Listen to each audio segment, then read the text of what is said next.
Hello, everyone. Welcome to the Veterans Day episode of Reconnect for 2016. The title is Veterans Day, as well as Eclectic Bullet. Eclectic Bullet is the name of a band that I saw play once outside of Nashville. They were a Nashville-based band. I saw them play in some farm community outside of Nashville. The name always stuck with me because I didn't know what the word eclectic meant at the time. And it just basically is a hodgepodge, right? A bunch of different, wildly assorted items that really don't fit together. And that really was what this band was. They were rappers. They were playing metal. They dressed, though, like preps. They didn't have long hair. They looked like happy-go-lucky people. So not the typical dark leather makeup wearing, in a bad way, mascara, creepy looking sort of metal bands. They had Spanish in their songs as well.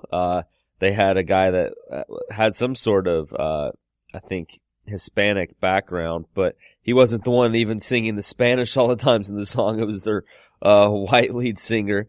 They even had saxophone in here, even though there was mostly metal and rap. So it was a very eclectic band, and they called it Eclectic Bullet, I think, because it hit really hard and had a punch to it. So this episode, I have something I wrote out for Veterans Day a while back that I will read, and it won't take up a whole episode to read this thing that I wrote to say thank you to the veterans and to even make us think about how veterans are serving God through serving God and serving their neighbor, doing Christian work, even though they're in battle. All right, so that's something to think about, which I'll share. And then the rest of the show is just going to be a hodgepodge of things, hence the title Eclectic Bullet. So just a bunch of different items that have come up on my Facebook page that I'm going to discuss, maybe videos I found, different things like that. All right, so here's what I wrote for Veterans Day. Whenever Veterans Day rolls around, I am reminded of vocations, callings in our lives, and how God works through all vocations. Vocations are not just jobs. They are callings in our lives that can be relational callings, such as that of a friend, sibling, parent, or spouse. They can be callings in various stages of life, such as being called to be a student, devoting time to learning a particular skill or knowledge that you will later be able to use to serve your neighbor. These vocations are given by God and designed by Him as the ways in which He works through individuals to meet everyone's physical, emotional, and spiritual needs. For instance, God works through doctors to heal people. He works through police officers to keep law and order in society. He works through farmers to produce the food we need to live, which means He also works through the factory workers who manufacture and package the farmers' food, the engineers and scientists who have helped hone this practice to be most efficient, the truck drivers who deliver the packaged food to our local grocery stores, and the many employees at your local grocery to manage stock and sell that food in a clean and safe manner. Many people have worked through their vocations, again, vocations, callings by God, to serve you. Every single meal, even if you cooked the food yourself. Not all relationships and jobs, however, are vocations, again, callings, because God does not call us to sin. A person can't be a drug dealer to the glory of God, for instance, unless he or she is a pharmacist. A proper understanding of vocations helps remind me of how God works through the military of our country to do His work in the world, as well as other countries' militaries. I know that some Christians oppose Christian involvement in any military service. I think they lack a proper understanding of vocations. God works through soldiers and the governments that send them to war to ensure justice in the world and safety and freedom.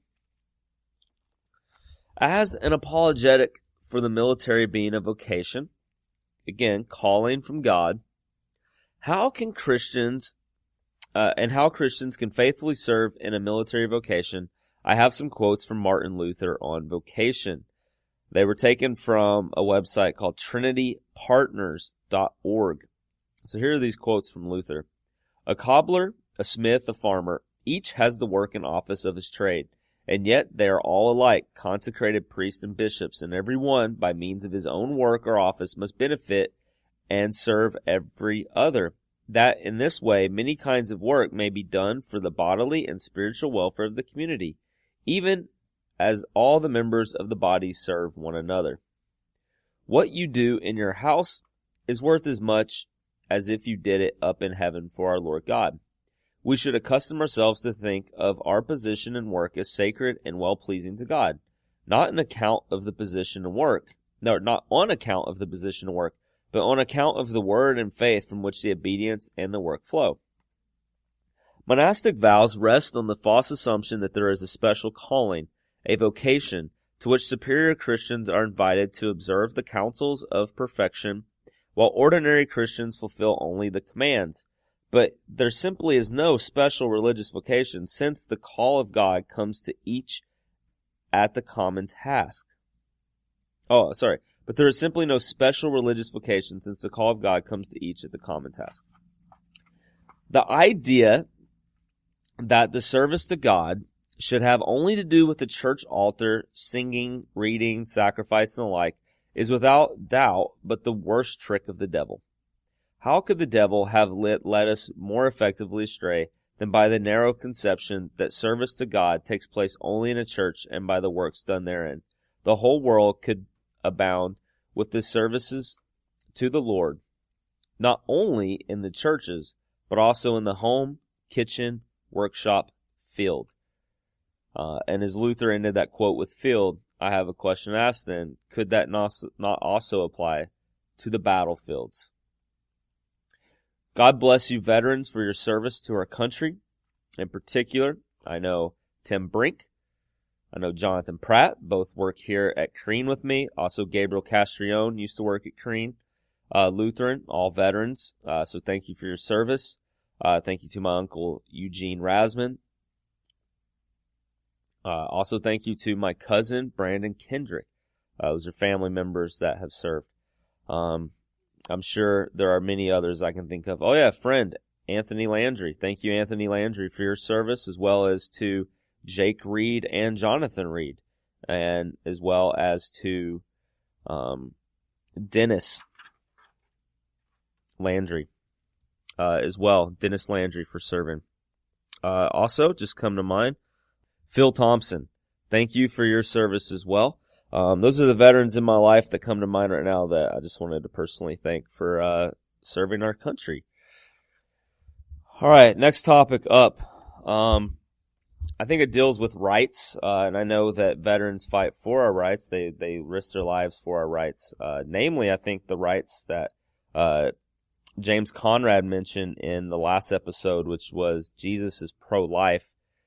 I highly recommend that if you don't mind looking that up and listening to it if you haven't. James shared that concerning abortion, it's obviously not giving the child and recognizing that the child, the unborn, has the right to life as a human being, as a person. And James said that this right actually is even not is firmly established even before the Constitution, our first, in a way, founding document. The Declaration of Independence recognizes that everyone has rights given by our Creator, and it's the right to life. And from the right to life, then we have the right to liberty, the freedoms that we have to speak our mind, to do what we enjoy, to work in the vocations that God calls us to, and then from there, the pursuit of happiness. And so, by saying that abortion is legal, James said that our nation our government essentially became a tyrannical government, stealing those rights from individuals. And over 55 million or so people have been murdered by abortion. And with all those abortions, you also have women who have suffered greatly as well from the physical side effects of abortion and the emotional side effects. So with that, since it's an election year and this next Tuesday is election day for 2016, November 8th, and November 11th is the Veterans Day. I have been posting a good bit on Facebook kind of about pro-life, because I think we should work to have pro-life politicians, people that will seek to have laws that protect the unborn, seek to work to overturn Roe versus Wade, which did make America a tyrannical government. So one of the things I posted was 10 questions that pro-choice candidates never get asked, and someone posted 10 that I should answer. And James touched on some of them, didn't have time to touch on them all. So I'm going to run through those really quickly before moving on to some other topics in this Eclectic Bullet episode. Okay, so the question is, when abortion is legal, what should the penalty be for women who get abortions anyways? And I just said states' rights. That's my answer. I don't think this is the federal government. These are supposed to be questions asked to someone running for, I think, office of the president. So I would say this is something as running for president. I would point people to states' rights. Every state does not have the exact same laws on murder, rape, etc.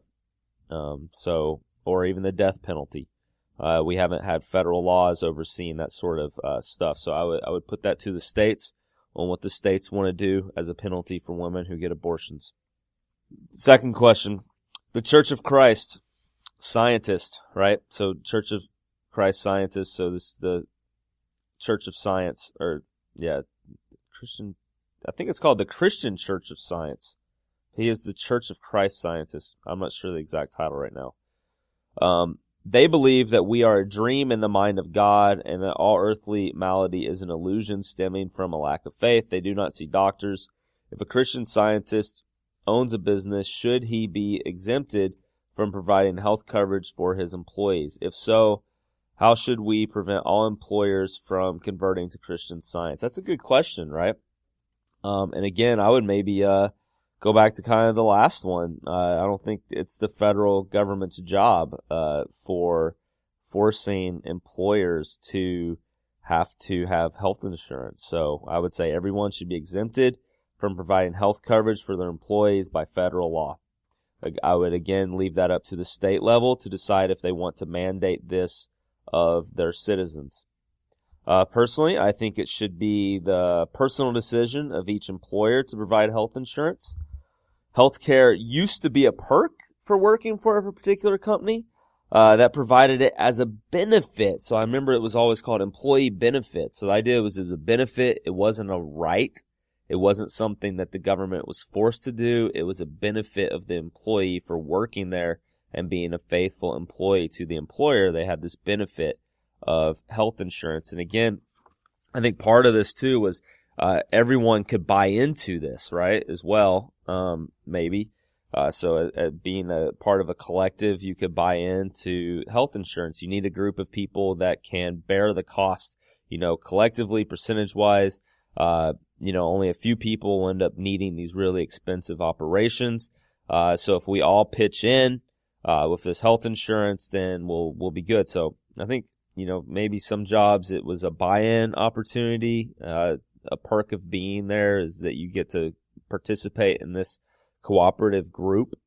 Sometimes people, they paid for this. I know I had jobs that had this. I had a UPS job when I was 20 years old that had health insurance, and it was only working 15 to 25 hours a week, and I had full health coverage, which was awesome, right?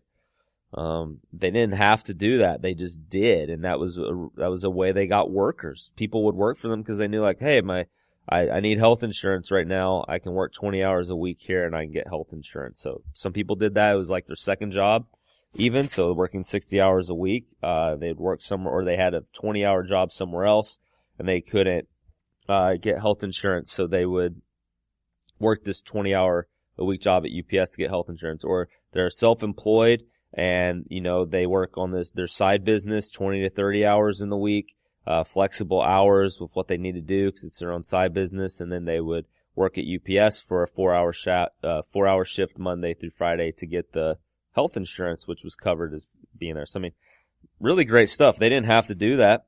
I think because they did, they got good workers and they got people wanting to work there. So I thought it initially was a benefit, right? Something that companies offered so that when you're in there, you're bought in, you don't want to leave because maybe you're not going to have those same benefits if you leave the company and go work elsewhere. So I just feel like that would be the best way for it to work.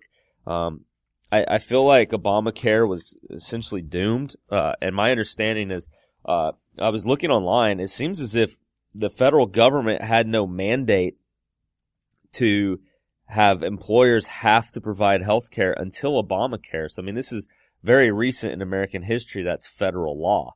So if you're asking me if I ran, what would I do? I would just say overturn it. And obviously what you're bringing up here is, in relation to abortion and stuff, is that there were companies that said they don't want to provide for, health insurance, which allows their employers to have abortions because they, religiously don't want to do that. Right. And so they saw that this forced health insurance, upon the employer, making them buy from a certain type of health insurance, providing a certain type of service, a service which the company maybe thinks is against their religious freedom, was invading upon their First Amendment right.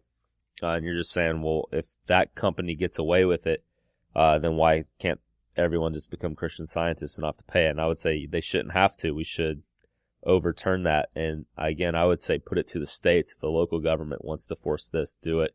But really, I think it should be up to the freedom. I think we're better with a free market than a controlled market by the government. And I think part of the problem with Obamacare is that it's kind of making the free market compete against the federal controlled, regulated sort of market, or health insurance. And the two are not jiving well together. So I think you have to go fully free market or go fully government controlled health insurance. And I think one of those two routes would be better. I think we got a lot of the advancements that we did in the 20th century because it was a complete and total free healthcare market.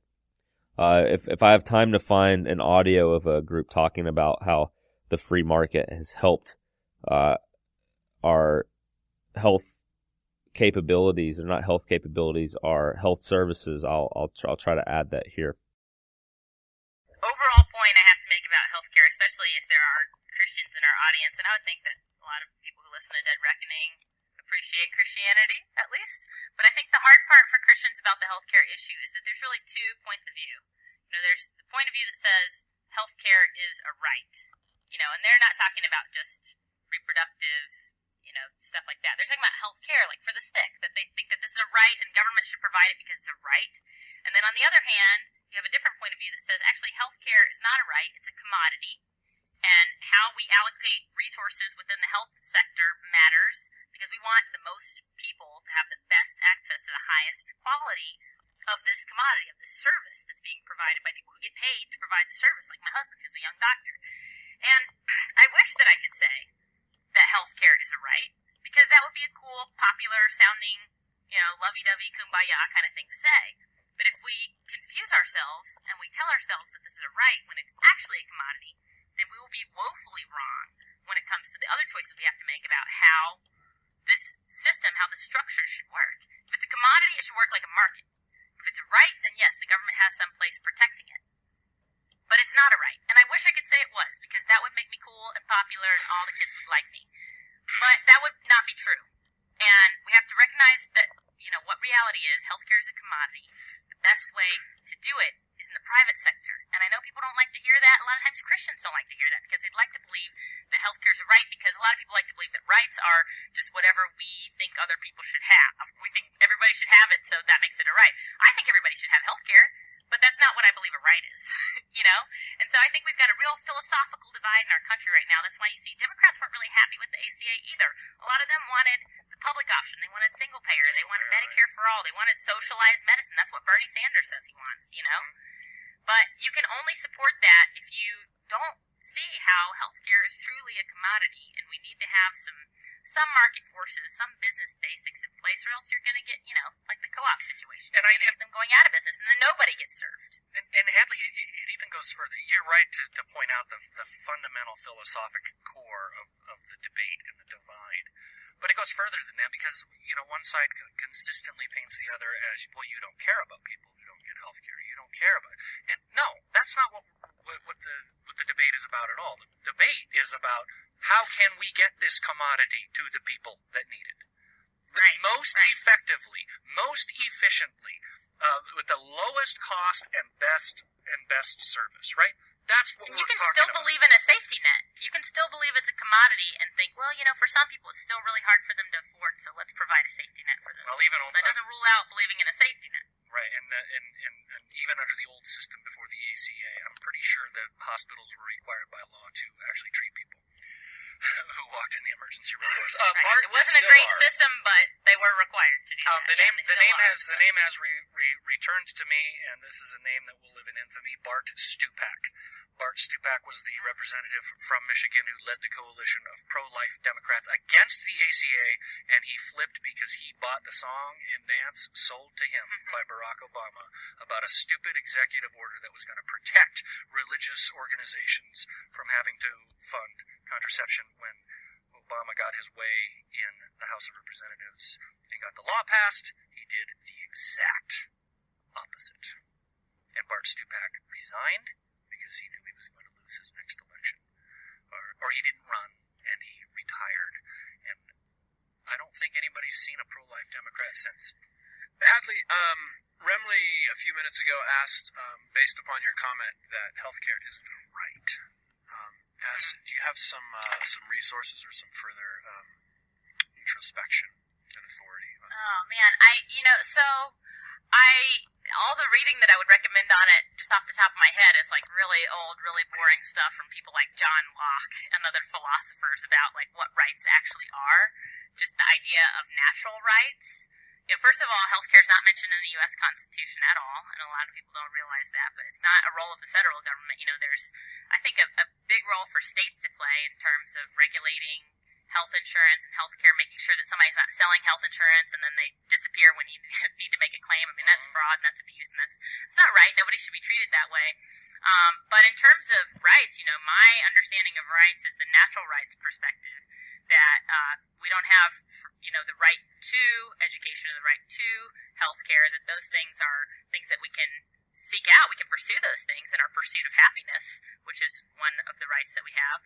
We have the right to pursue happiness. We have the right to life. We have the right to liberty. Those are basic God-given, natural, negative rights. You might even say freedom from. I don't want anyone to take from me. No one should invade my liberty.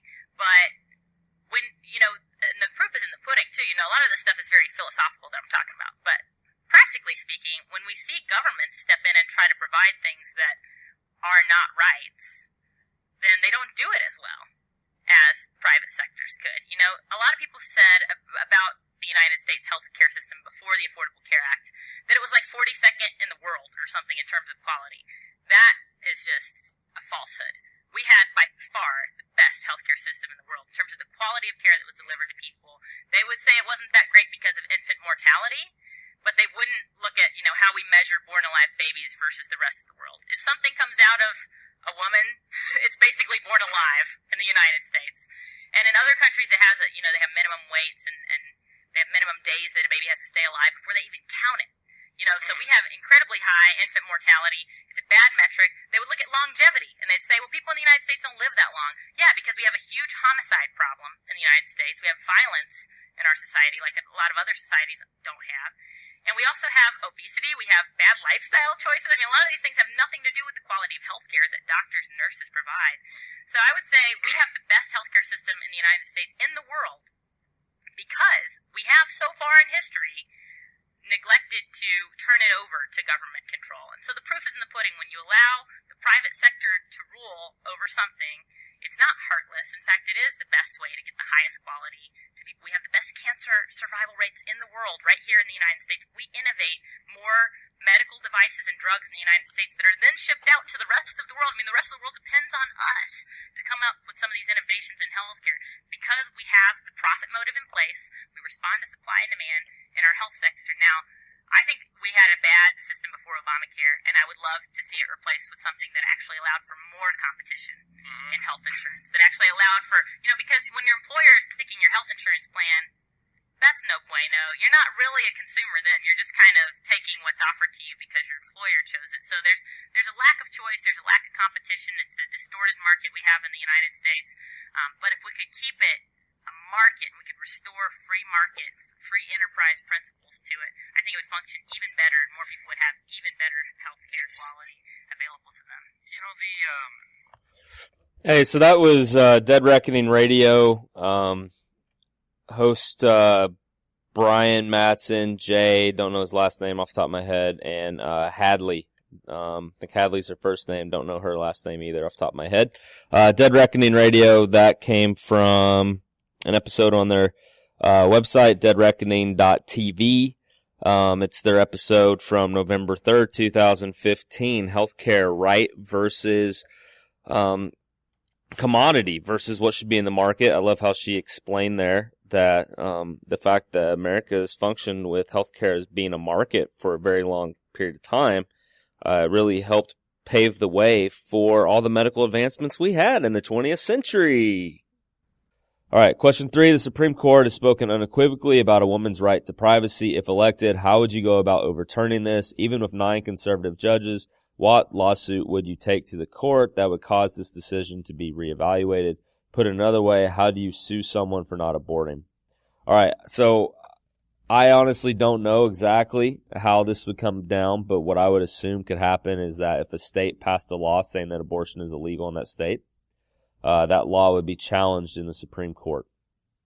And the Supreme Court could then uphold the 14th Amendment, which asserts that no person is allowed to be deprived of life, liberty, or property without due process of law. Really, Roe versus Wade goes against the 4th Amendment. Again, the 14th Amendment asserts no person is allowed to be deprived of life, liberty, or property without due process of law. So again, I don't know how in the world Roe versus Wade came to this. Clearly the unborn are persons and they're being deprived of life, which is really tragic. So I don't know about that. Isn't that how it works? Someone passes a law, someone says this law is against the Constitution, it runs up to the Supreme Court, and they say it either is against the Constitution or it's for it. So I don't know if a state just can't go against the federal government. I think that's all you need, just the states go against the federal government and someone to complain. I don't think it would be too hard, but I could be wrong about that. From 2001 to 2006, George W. Bush was president. Republicans held a majority of the House. Republicans held a majority of the Senate, and conservative judges outnumbered liberal ones on the Supreme Court. Why is abortion still legal? Well, to be honest, I don't know all the details on this question. I'm just going to take all of that as fact, that everything listed there is true. I'll answer that question by what you asked on number 5, because I think 4 and 5 are linked. 5, if electing Republican presidents, senators, and congressmen all at the same time does not help us to ban abortion, then why are we doing it? Why should this post be on your wall as if Trump is somehow going to do more than W did? I kind of echo what James said here. I can always hope that given a majority of pro-life members in Congress and the court, we should see abortion become illegal. And I would say it is murder. So it should be illegal already. And again, it's taking away the 14th Amendment right of these unborn people. And I could even go further and say the same arguments for why it's okay to abort babies before they're born. It can also be used to abort the baby the moment after they're born, a day after they're born, a year or two after they're born, maybe even take the lives of elderly people or anyone who is an inconvenience or dependent upon others. Assuming you cannot, this is question 6, assuming you cannot make abortion totally legal, what other steps have you taken to reduce abortions? So I don't know if it's supposed to be politically or not. Individually, you can just speak out against it, speak for the unborn, let people know what abortion is. I think a big thing is pointing people to realize that abortions are not good for women. We spoke about that last episode. Please go back to that.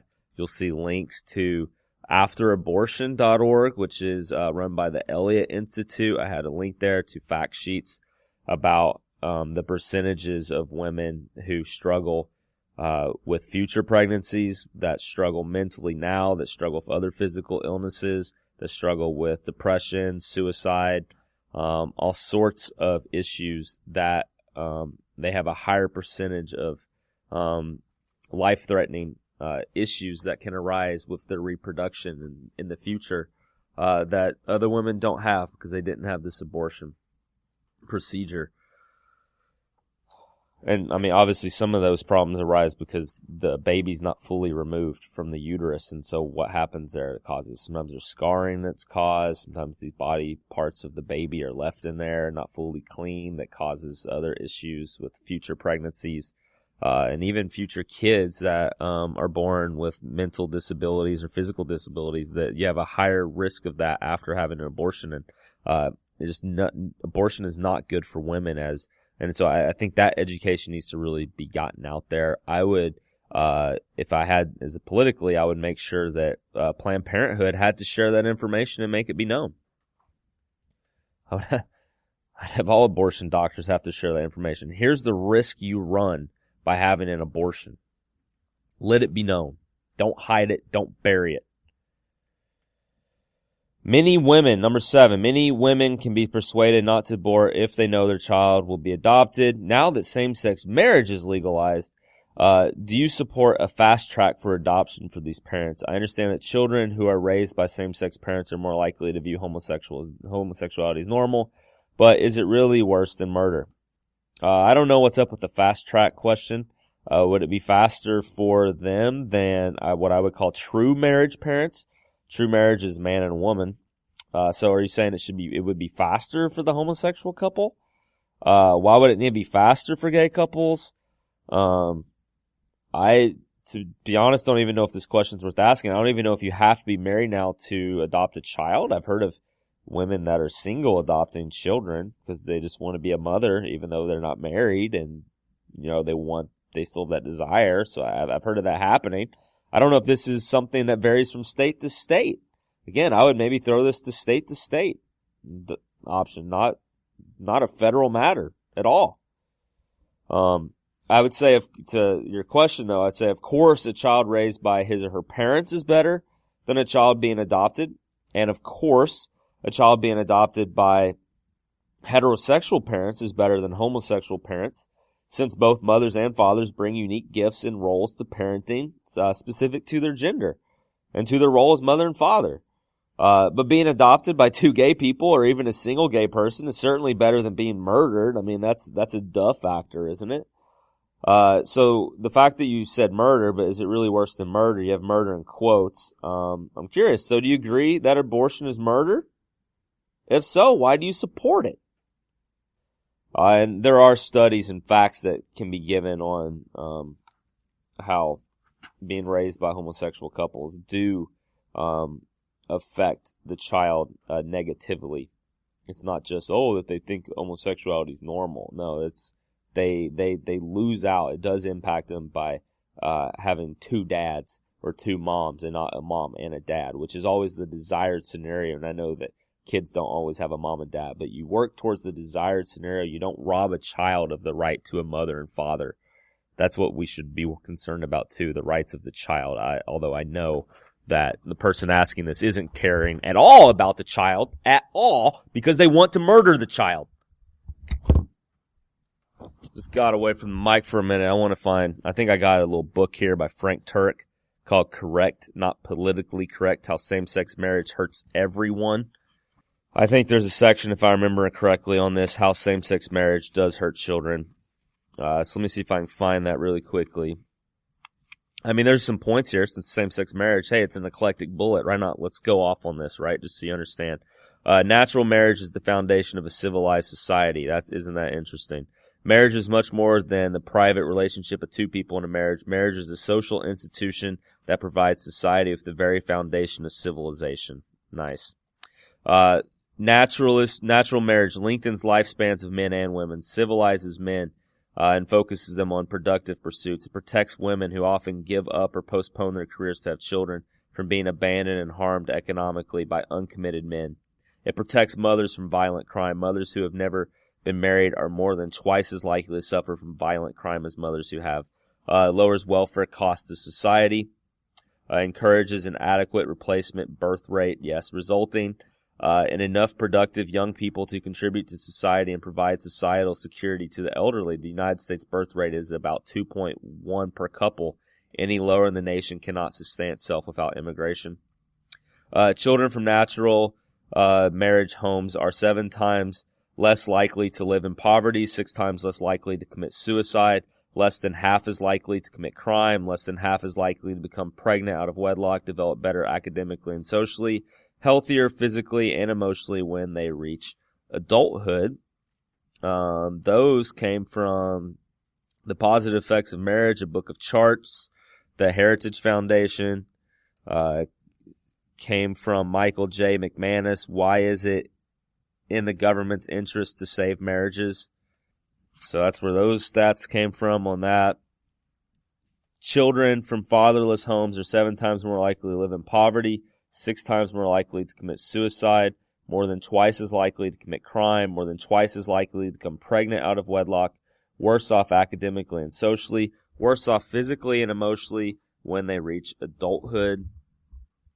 Second, this is, if we restate the findings listed above in a different way, we find better. Okay, let's see here. Second, children from fatherless homes account for 60% of America's rapists, 63% of America's youth suicides, 70% of America's long-term prison inmates, 70% of America's reform school attendees, 71% of America's teenage pregnancies, 71% of America's high school dropouts, 72% of America's adolescent murderers, 85% of America's youth prisoners, 85% of America's youth with behavioral disorders, 90% of America's runaways. And that came from fathersforlife.org. Here's some more quotes from this book. Homosexual activists claim, without any evidence, that parents are interchangeable, that 2 men or 2 women can do just as good a job in parenting as a man and woman, because men and women offer nothing unique to children. This raises the following question for those making such an absurd and unsupported assertion. Why do you think that men and women are interchangeable as parents but not as sex partners? I mean, if men and women are really interchangeable, then why not just marry someone of the opposite sex? Think about the inconsistency here. When it comes to their own personal gratification, homosexual activists clearly recognize the big difference between the sexes. Only when it comes to the more important priority of raising children do homosexual activists say there is no difference between the sexes. Homosexual behavior is inherently destructive. Gay marriage says for the first time that gay relationships are not better or worse than straight relationships. Here's some things. Homosexual behavior results in numerous health problems to those who practice it, including increases in AIDS, other STDs, colon and rectal cancer, and hepatitis. More than 82% of all known sexually transmitted AIDS cases in 2006 were a result of male-to-male sexual contact. It shortens the lifespan of homosexuals probably by 8 to 20 years. Spreads disease to innocent people who never engage in homosexual sex. A prominent example is Ryan White, the teenage boy who died of AIDS after a blood transfusion. There are thousands of Ryan Whites according to the CDC. There are nearly 10,000 known cases of innocent people in the U.S. who have contracted AIDS the same way. Cost Americans millions in higher health insurance premiums because increased health costs from homosexual behavior are reflected in those premiums. Every consumer is paying a higher premium because insurance companies are prevented from identifying clients who engage in high-risk sexual behavior. All this information comes from the CDC. That's awesome, isn't it? The CDC. Beautiful. The CDC. Also, John R. Riggs, Jr., MD, The Health Risk of Gay Sex. This is Frank Turek quoting these sources. Also, here's one. Lesbianism. For women, lesbians have the richest concentration of risk factors for breast cancer than any subset of women in the world. They have higher risk for cervical cancers. They're more likely to be obese. They use more tobacco, alcohol, and illicit drugs. That is from Gay and Lesbian Medical Association. 10 things lesbians should discuss with their healthcare provider. This doesn't seem like an anti-gay source being quoted here. A study of over 1,400 lesbians found the following. Lesbians experience higher rates of bacterial vaginosis and hepatitis C. They have more than twice the number of male partners than heterosexual women. Only 7% who identify themselves as lesbians never have sex with men. They are 4.5 times more likely to have 50 or more male sexual partners in a lifetime. They are 3 to 4 times more likely to have sex with men who are at high risk for HIV, homosexuals, bisexuals, and IV drug users. They are 6 times more likely to abuse drugs intravenously. Those stats from that study came from Catherine Feathers. Sexually transmitted infections and risk behaviors in women who have sex with women. Again, I think that's pretty rather unbiased sort of sources there that are being quoted. So I think the thing here, I would say, based on this stuff from the CDC, the health issues and things, I feel like the government shouldn't have condoned it, right? Shouldn't have condoned gay activity. And again, same-sex marriage say that gay relationships are not better or worse than straight relationships, right? And it seems as if they're actually very harmful. So I think the loving thing to do would be to speak on this, right? And to share how it's harmful to people to partake in these sort of lifestyles. If someone was an alcoholic and you saw how it was damaging their life and leading them down a bad path, you would not, you would definitely not just let them go without speaking to them. So, I mean, this book here, really good, Correct, Not Politically Correct by Frank Turek. I think there's a section where it talks in more detail about how this hurts children than what I quoted before. How would same-sex marriage hurt children? Yeah, I don't know. I'd have to read through it more. I think what I'm finding right now in that section is that it's mostly just denying children the right to a mother and father, and that throughout all history that's been the case of what's best. I know it can make children to be commodity. If you have a lot more gay couples, now they have to buy children essentially to have children. Yeah, I'd have to read through his book more to find the official stuff on that. Sorry about that. But, yeah, this is, obviously, I'd rather a child be adopted by a gay couple than be murdered. I think that's a given, right? And I think gay couples can already adopt in the U.S. All right, next question. Hopefully I answered that one well enough. Abstinence-only education has been shown to greatly increase the incidence of unwanted pregnancy and, by extension, abortion. Since you are against abortion, will you be funding and supporting a more holistic sex ed in public schools? I would want a definition of what holistic sex ed is. I had sex ed in high school. We were taught about condom use. We were taught about birth control pills and things like that. We weren't taught the details of birth control pills that James covered in the last episode. I invite you to go back to look at that, as well as go back to the last episode at andyrasman.com and see the link I put there to a Randy Alcorn pamphlet you can get on how the birth control pill is actually quite harmful and causes abortions. So, yeah, definitely not against sex ed. I'm curious, though, what you mean by holistic sex ed. I honestly thought public schools already had sex ed, so I don't know what you're wanting in addition. I know Common Core has some things about sex education. So here's some stuff I found online. Like, at one point in time, I went to the Common Core and I looked all through the sex ed stuff, and I found, like, the stuff that was in there that would be quite questionable in the wording of it. But here we go. All right. So this is, I haven't had time to actually go back and find that for this episode. But this is from a website called Dr. Rich Swire.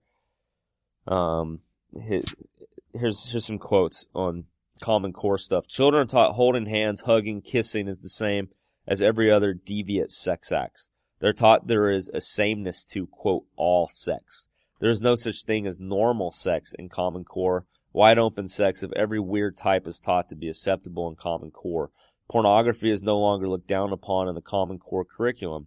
Very young students can't even comprehend those teachings and understand that if someone does something to their little bodies that they were told about in the Common Core sex curriculum, that it is wrong and shouldn't be done to them. The core curriculum states the students must be taught cooperative and active sex, working together in lab sessions with each other. There have been stuff in the news about this where using this experiential type language, being able to demonstrate learning or knowledge in this has involved to, lab work, experimentation in some schools. And they just say, hey, I was just teaching Common Core. Students can't opt out on their own because sex crosses into all the Common Core courses and all the testing. If they opt out, they would fail the testing.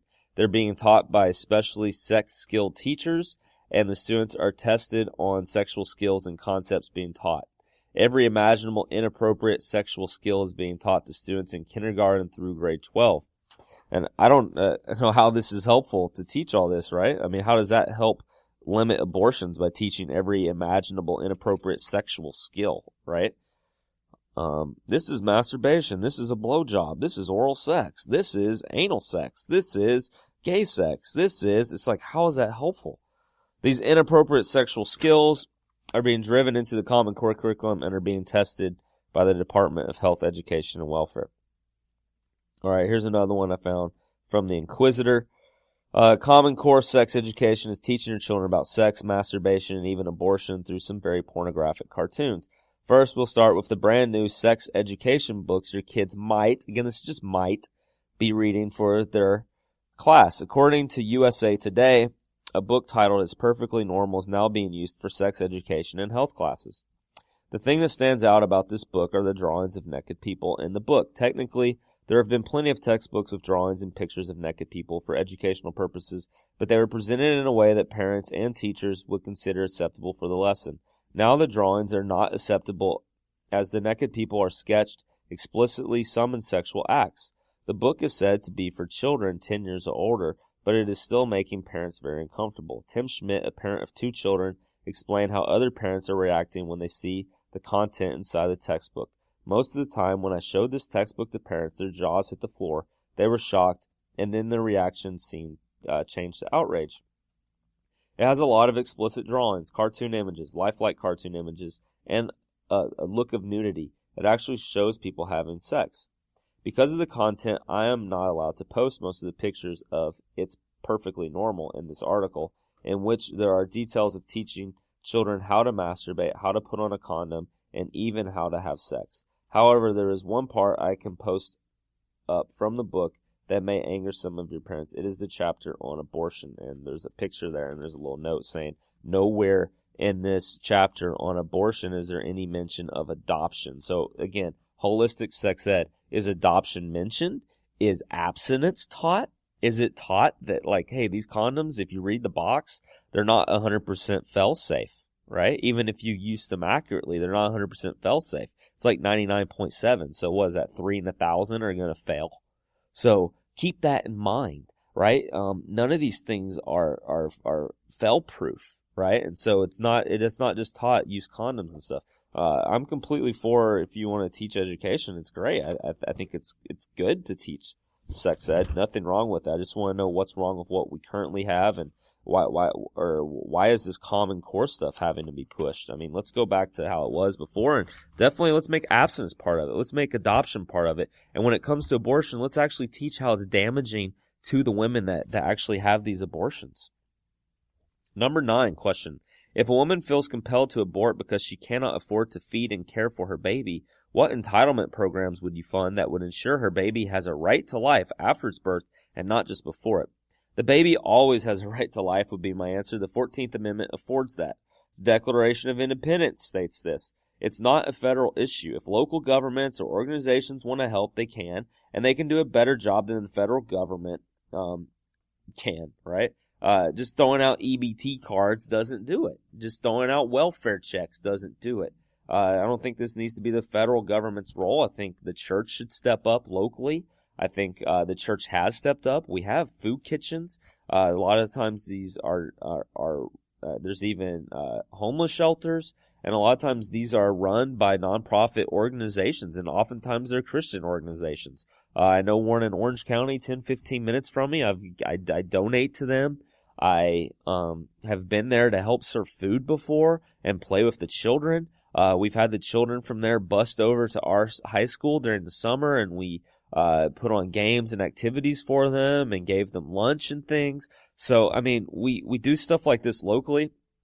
There are organizations for it, and these are organizations and people that willfully spend their time towards this, and it's not taken from others and given to people out of their will.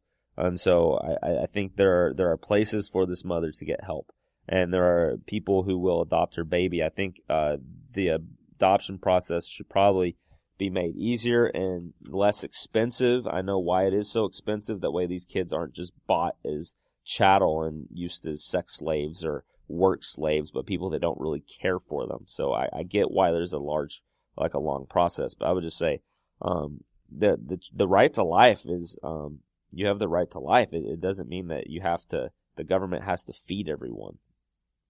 How pro-life does a candidate need to be to get your vote? Suppose there were two candidates. One was rude, racist, bragged about sexual assault, was accused of sexual assault, said virtually nothing about abortion, had no experience governing anything, and was a Democrat up until he decided to run for president. But the other one was still a Democrat. Would that be enough? It's really funny here. Yeah, if they were the exact same policies, except one was pro-life and one was pro-choice, yeah, I would go there. But there's a whole lot of policies besides just pro-life. Anything about legal immigration versus illegal. Anything I've mentioned, wanting to have more power to the state level and the local government level instead of federal level. All sorts of things. And I don't feel like going through and talking about the racist thing. I mean, no one said Donald Trump was a racist until he ran for office. And I would say, how's he racist? What's he racist about? A lot of people have said that, he said all Mexicans are rapists, but that's not what he said. Go back to the Christians voting for Trump episode, and you can hear the entire quote. He never said that. He never gave any indication to that. A lot of the things he said and done has been taken out of context. And as you said, accused of sexual assault. Accused. And again, these women come out in October, very late in the presidential thing. He's a billionaire. If they wanted to nail him for this, they would have done it a long time ago. They have no evidence on it that I can tell. They don't have police reports, things like that. So, I mean, we do know where Bill Clinton has been with this. We do know for a fact that he's flown the Lolita Express. I forget the billionaire's name that owns the Lolita Express, but he is a actually tried and convicted pedophile. He only served a year. It was in Florida that he was convicted, and people were mad that he only had to serve a year. But Bill Clinton has flown his plane, which has underage masseuses on it. Quote, masseuses, right? Bill Clinton has flown it, I think it was 25 times. At least a handful of these times, Bill Clinton evaded and escaped the Secret Service to fly it alone. I mean, this is the sort of thing that Bill Clinton's done and Hillary Clinton has supported. We know the Paula Jones trial. He actually settled out of court for that one for $150,000, $100,000 more dollars than what Paula Jones and her group were actually asking for. So he settled out of court, and for more than what they were asking. I'm sure that would indicate that he was not going to end up innocent. Settling out of court like that, it makes yourself look guilty. There are other cases like that with Bill Clinton. So where I think in this case, it's like you got the same stuff. And I mean, I would look at Hillary Clinton and think she's rude. I would think she's a bigot. I would think she's intolerant. I can find quotes where she pretty much has said that Christians who are against abortion and against gay marriage, we're going to have to pretty much make them change their religion. So, I mean, that doesn't seem very tolerant or loving to me either. I would kind of close on this one. This is from Ben Carson, a guy that many people wish was the one nominated by the Republicans to run for president. Many people right now are hoping that if Trump is elected, he would become the Surgeon General. He says, we've distorted things to the point where people believe that anyone who opposes mothers killing their babies is waging a war on women. How can we be so foolish to believe such a thing? One must be able to recognize the depravity to which we have sunken as a society when valuing a baby's life is frowned upon. All right. Here we go. Next eclectic bullet thing.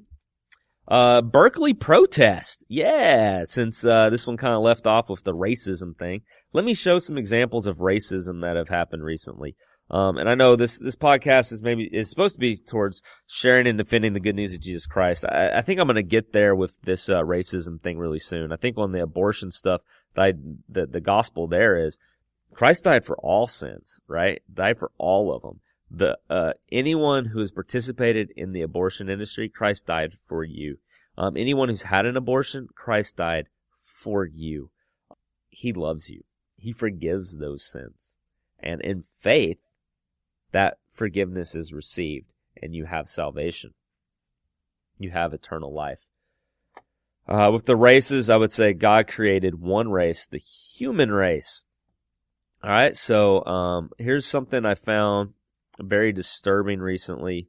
This was at UC Berkeley, and there were protests by these youth because they wanted to have free spaces, essentially.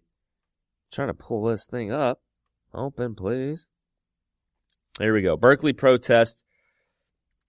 This happened, I believe it was last week. This article I shared a while back is not dated. Students of color, quote color, at UC Berkeley held a protest where they blocked entrance to the campus, keeping white people from entering. It was a perfect example of racist exclusion, the ones that social justice warriors always rail against. The demonstrators were demanding more, quote, spaces after they were given a room in a building. They want an entire floor now and have decided that racially excluding white people from attending class is a way to get what they want. The Washington Times is reporting. I mean, this is fascinating, right? So these people are advocating that they need an entire floor of a building just for students of color. And they also throw in the LGBTQ stuff in it too, saying they need spaces. You can find video of this online. Berkeley protesters harass students and disrupt campus. You can actually see the video of this, all right? It says they were blocking Sather Gate, the main entrance to the school. They were holding large banners advocating safe spaces that are segregated by race and gender identity, including one banner that read, "Fight for spaces of color." When the white students approached, they shouted, "Go around," while students of color agreed with calls of "Let them through." And so these are people linked arm in arm, 3 to 4 to 5 students deep across the entire entrance of the school, which is a bridge. So if you're not going to be able to cross through this bridge, what the other students had to do is students who were turned away by the angry mob were forced to file through a grove of trees and across a river to get to campus. The protesters also went on to march through the Berkeley Student Union, chanting and yelling at students who were being disruptive. One student who was not a part of the protest tells the videographer that the demonstrators are being quite childish. "I agree with the right to protest, but disrupting the peace of others is not okay." To me, this is just fascinating. If white kids did this, the liberal media would be all over it. They would be yelling, they would be fighting, and all sorts of stuff, all right? I mean, this would be called racism. Apparently they get a free pass for this. They probably are going to get their little floor. They already got a room, apparently, which is for their color only. Could you imagine if there was a white only room? I mean, what is going on, right? This is so far from what the social justice warriors should be wanting, but it's the liberal side which is doing this. I almost guarantee you all these people here are not voting for Trump, right? But Trump is the, quote, racist.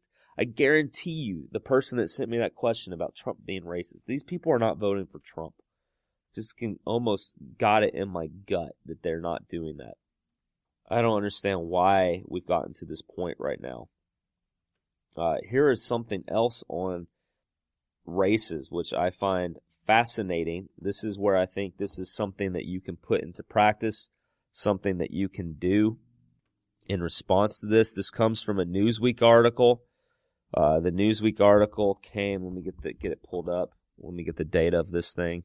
Computer's running super slow, guys. Sorry. All right, so it's a Newsweek article entitled "There's No Such Thing as Race." It's online. It was written in the November 8th, 2014 issue of Newsweek. The article is online. Here's what it reads at the start. In 1950, the United Nations Educational, Scientific, and Cultural Organization issued a statement asserting that all humans belong to the same species and that, quote, race is not a biological reality but a myth.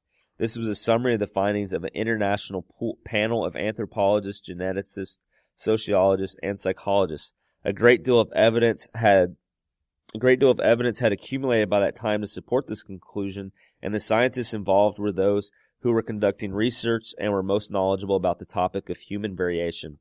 Since that time, similar statements have been published by the American Anthropological Association and the American Association of Physical Anthropologists, and an enormous amount of modern scientific data has been gathered to justify this conclusion. Today, the vast majority of those involved in research on human variation would agree that biological races do not exist among humans. Among those who study the subject, who use and accept modern scientific techniques and logic, this scientific fact is as valid and true as the fact that the Earth is round and revolves around the sun. Yet as recently as 2010, highly acclaimed journalist Guy Harrison wrote, "One day in the 1980s, I sat in the front row of my first undergraduate anthropology class, eager to learn more about this bizarre and fascinating species I was born into. But I got more than I expected that day as I heard for the first time that biological races are not real. After hearing several perfectly sensible reasons why vast biological categories don't work very well, I started to feel betrayed by my society. Why am I just hearing this now? Why didn't somebody tell me this in elementary school? I never should have made it through 12 years of schooling before entering a university without ever hearing the important news that most anthropologists reject the concept of biological races. Unfortunately, along with the belief in the reality of biologically based human races, racism still abounds in the United States and Western Europe. I would say all the world. Come on now. I mean, I've lived in China. There are some extremely, quote, racist commercials in China. Look up online about most racist commercial ever, China. It's a black guy who gets washed by a Chinese woman in the wash, and he comes out like a Chinese man. So she's like, "Come here," and she pushes him into the washing machine so to have him be washed, and he comes out looking like a Chinese man before she kisses him. Are you serious? I mean, this isn't just something relegated to the United States and Western Europe. This is a problem that all of humanity has, improperly judging people. All right, so it says, how can this be when there's no such scientific evidence against race? Most educated people would accept the facts that the earth is not flat and that it revolves around the sun. However, it's much more difficult for them to accept modern science concerning human variation. Why is this so? It seems that the belief in human races carrying along with it the prejudice and hatred of racism is so embedded in our culture and has been an integral part of our worldview for so long that many of us assume that it just must be true. Racism is a part of our everyday lives. Where you live, where you go to school, your job, your profession, who you interact with, how people interact with you, your treatment in the healthcare and justice systems are all affected by your race. So here's what I recommend to do to help countering this. It says your worldview says there are races. However, there are no races. So what do you need to do to change your worldview and to change other people's worldview and to change the practices? Begin to use the proper language that actually represents what's real. When people use the word racism, say, hey, I understand what you mean, but I think we should say prejudice instead. Unwarranted prejudice based on the color of people's skin or based on people's ethnic backgrounds. Maybe use ethnicity. Maybe use culture. I think it's even sad to even use this stuff because not all white people are the same. Not all black people are the same. I know white people from South Africa. I played rugby with one of them. All right. He's white and he's from South Africa. He's African. I know another South African who actually came to America and became an American citizen. He's an African American. What if he told people that? Oh, I'm African American. They would think he's nuts because he's white. But he's from South Africa, born there, lived there. All right, so I think we need to get different terms than race. We need to quit thinking like one color fit. Everyone of a certain skin color is the exact same. People of the same skin color speak completely different languages, all sorts of things. And again, we shouldn't be looking at these sort of divides. What I say we need to start saying is that there's only one race, the human race. I think that will go a long ways. So whenever I'm asked to mark my race in the future, I'm going to mark other and I'm going to write human in there. And I think that's the way I'm going to start countering this, to at least bring truth into the matter, right? Bring truth into the matter. Don't let this myth or this lie or this falsehood persist. Whenever you're forced to say what race you are, say you're human, because we all are human. And I think this is where I'll present the gospel again on this one. God died for all of us. All of us. He loves all of us. And we now, because of our prejudice, because of our sinfulness, we split up into people that are similar to us, that we can relate to better. We maybe sometimes resist diversity. But at the same time, forcing diversity is bad, right? Again, maybe this is the strand. We don't need to force things. And it's just interesting to me, like with this Berkley thing, they're fighting for a space where just people of their skin color can be. Like, what? Why is that? right? Like, why do you need that? And it's called a safe space. It's like, no, this is a public school. Like, what if white people ask for the same thing? It just causes more problems. So I don't see how doing that is going to help the situation. And lately, in the last year or two, I've seen more racial division and things. And again, I just used the term race again, because I guess we maybe have to, but I would say as best we can, let's try to resist it. And when we catch ourselves using it, say, you know, I really would like to recognize we're all just one race, the human race. I just use the term racial because that's kind of the term that society has accepted, but we should really work to find another term. All right, next thing to talk on for this Eclectic Bullet episode. I found a Trey Gowdy video. I love Trey Gowdy. Trey Gowdy in this video says that he hates relativism.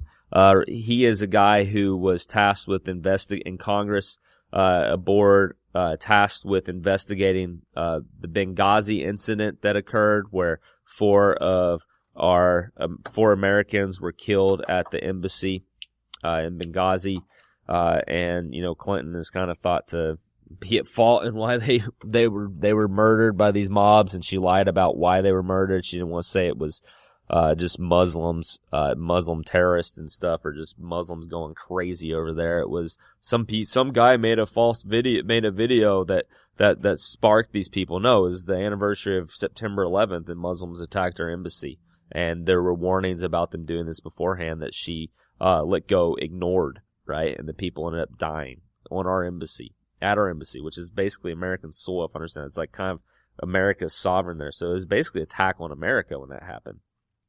All right, so here's a video. This is Trey Gowdy. He's a congressman from South Carolina, being interviewed on some talk show. I don't know what talk show this is. It's not Fox, though. South Carolina Republican Congressman Trey Gowdy, who chaired the House Benghazi Committee, who uncovered the existence of Clinton's personal email account back in March of 2015. So, sir, we want to get your take on the latest developments. There's this letter here from Senate Democratic Minority Leader Harry Reid, who stepped into the fight over FBI Director James Comey's letter. And writing to Comey yesterday, Reid said this: "Your actions in recent months have demonstrated a disturbing double standard for the treatment of sensitive information with what appears to be a clear intent to aid one political party over another. I'm writing to inform you that my office has determined that these actions may violate the Hatch Act, which bars FBI officials from using their official authority to influence an election." What's your reaction to that? Just how laughable that is. It was the Attorney General who met with the spouse of the target of an investigation on the tarmac, and the president himself prejudged the outcome of the investigation during the pendency of the investigation. And Senator Reid didn't write a letter to either one of them about the Hatch Act. I mean, President Obama is actively campaigning right now for a candidate for president, and that doesn't violate the Hatch Act. So how Jim Comey supplementing his record before Congress violates the Hatch Act is just laughable. Mike? Congressman, let me ask you, there are several elements going on in this campaign, obviously, many of them upsetting to millions and millions of voters. But one of the things that goes unspoken of, in large extent, is Russian interference in the American political process. Would you care to rank, in terms of priority, Hillary Clinton's emails versus the clearly established Russian interference in our electoral process? Which is more important? I heard the tail end of that question. I didn't hear the first of it. Are you asking me to decide which is more important, the content of the email or foreign interference in our elections? Yes, sir. Well, is it an option that they're both important, or do I have to pick between the two? No, you can do whatever you choose to do, obviously. But I mean, which worries you, which concerns you more? Both. I don't think. I love it. He's not falling for this false dichotomy. They're both important. They're both concerning. And again, I don't know what I don't know what the evidence is for Russian involvement. What's the evidence? Are we sure WikiLeaks is being done by Russians? I have to pick between the two. No. I think foreign interference in our election is terrible, and I think mishandling classified information is terrible, although Comey said she did not have a specific intent to violate the law. So, I mean, it's like asking me which one of my kids I love the most. They're both important. They both ought to be looked into, and it's not up to me to decide which is more deleterious to our republic. Mm-hmm. So, Mr. Chairman, let me ask you this question just to bring these two questions in this kind of pair them up, right, or twin them up. If the FBI were investigating the Russian connection to Donald Trump's campaign, for instance, would you think that if it's legitimate for Comey to be briefing the Congress about the state of the Clinton investigation, shouldn't he then be briefing Congress about the state of any investigation he's engaged in on the Russian side? Well, I hate relativism. I really do. Maybe I'm the only one in my line of work that does. I think the same rules ought to apply to everybody, no matter what the calendar says and no matter what your political ideation is. I don't consider what Comey did to be updating Congress on the substance of his investigation. I view it as supplementing his previous testimony. The other thing that I think is interesting is, let's assume arguendo that Secretary Clinton this morning said the FBI investigation's over, I have been cleared, is all in the rearview mirror. If Comey knows that that is not true, if he knew that Friday there was more information that came to light, he may believe that he has an obligation to correct the public record. But that letter was short on substance. It was just a notification letter is how I viewed it, not an update. And as I talked to Devin Nunes and other members of my conference who would be in a position to know the substance of it, they don't know the substance of the email. So I don't view it as an update on the investigation. There are those who say, and many, that the timing of this is really questionable, really inappropriate on the part of Comey. What's your reaction to that? That not a single one of the facts at hand is directly attributable to Director Comey. He didn't tell her to set up her own private email server. He did not tell her to mislead the public about whether or not she sent or received classified information. He did not tell Uma Abedin, hey, don't turn over all your devices. And God knows he didn't tell Anthony Weiner to sext with underage girls. So none of that is Jim Comey's fault. The timing is a direct and natural consequence and probable consequence of decision Secretary Clinton made years ago. So I wish we had known this a year ago.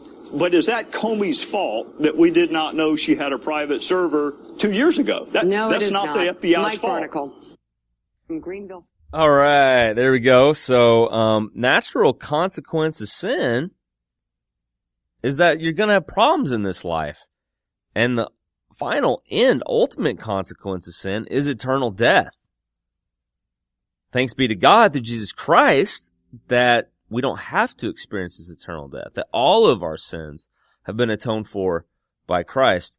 What I like about this video, even though it's political in nature, it still connects to kind of what I've been doing with this podcast and in particular with Contradict Movement.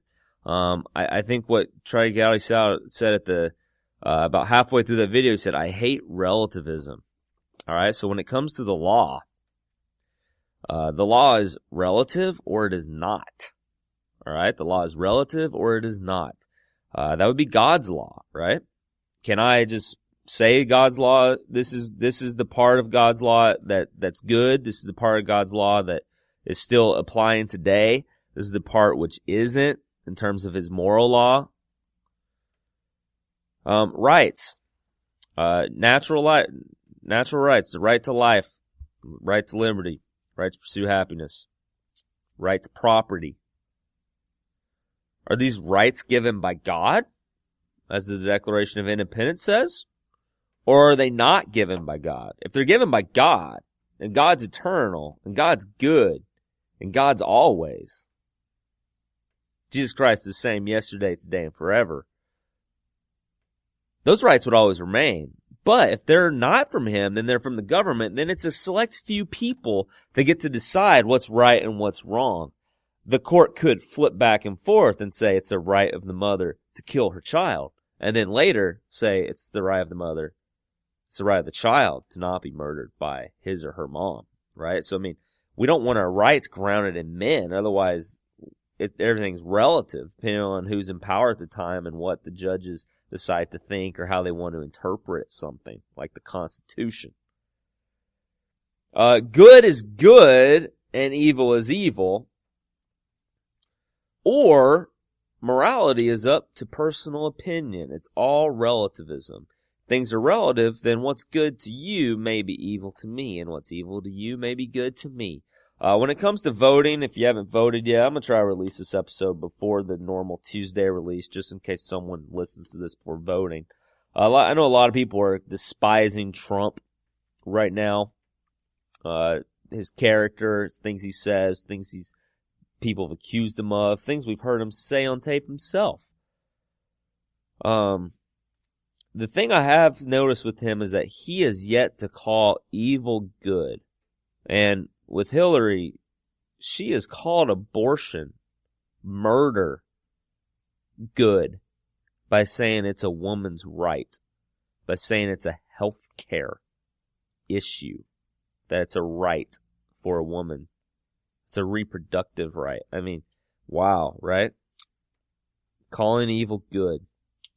And when Trump has been called out, like with that video where he said the horrible thing about grabbing women, and them letting him do it because he's rich.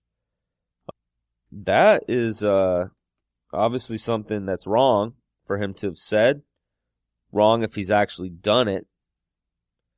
And the thing with that, though, is that he has said that it's wrong. He points it out and says it's wrong. I haven't heard Hillary point out and say the things about Bill Clinton flying the Lolita Express being wrong, or her lying about the Benghazi murders being wrong. Her default is, I don't remember, I don't recall. I don't remember, I don't recall. So with Trey Gowdy, relativism is really bad. I would say hate relativism. That's good. So there is such a thing as absolute truth, or everything is relative. And I would bank absolute truth on Jesus Christ. The fact that he died, was buried, and rose from the grave tells us that we can trust him when he says the Old Testament is scripture. We can trust him when he says he's sending his Holy Spirit to his apostles to remind him of everything he said. We can trust that the words they wrote for the New Testament are his word. We can trust that they're true. And anything that is contrary to them would therefore have to be false. And so there we see the law of God, what God wants of us, what he desires of us. We see how we all have fallen short. Republicans, Democrats, Americans, Mexicans, Chinese, South Africans, whatever ethnicity, whatever culture, we all, as the one human race, have sinned and fallen short of the glory of God. And we all have been saved through the blood of Christ. Through his blood, he's made peace between us, humanity, and God, the Father. It's through hearing this message and receiving this message in faith, repentance, which is twofold, contrition of sin and sorrow of sin, and turning from sin for forgiveness that comes from Jesus Christ, that we are reconnected into a right relationship with the Lord.